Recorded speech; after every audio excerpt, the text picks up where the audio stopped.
बारिश हो रही है। चिड़िया के तीनों बच्चे बहुत डरे हुए हैं। उनकी माँ खाने की तलाश में घर से बाहर गई है। बच्चों ने पहली बार बारिश देखी है। उन्हें पता नहीं कि बारिश के समय पर क्या करना चाहिए।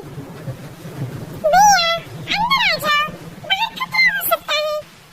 माँ ने कहा है कि मेरे आने तक घोंसले से बाहर नहीं जाना। अरे, मैं बाहर झाँक कर देख रहा था कि ये आवाज कहाँ से आ रही है। मैंने देखा कि आसमान से बहुत सारा पानी नीचे गिर रहा है।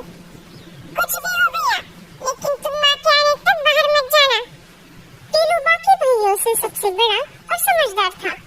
उस पर अपने छोटे भाइयों की देखरेख करने की जिम्मेदारी थी।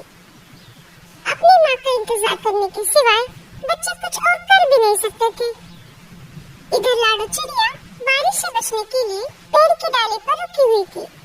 उसे भी अपने बच्चों की चिंता हो रही थी। मेरे बच्चे ठीक तो होंगे ना? बारिश शुरू होकर भी बहुत समय हो गया है। मुझे जल्द से जल्द अपने बच्चों के पास जाना होगा।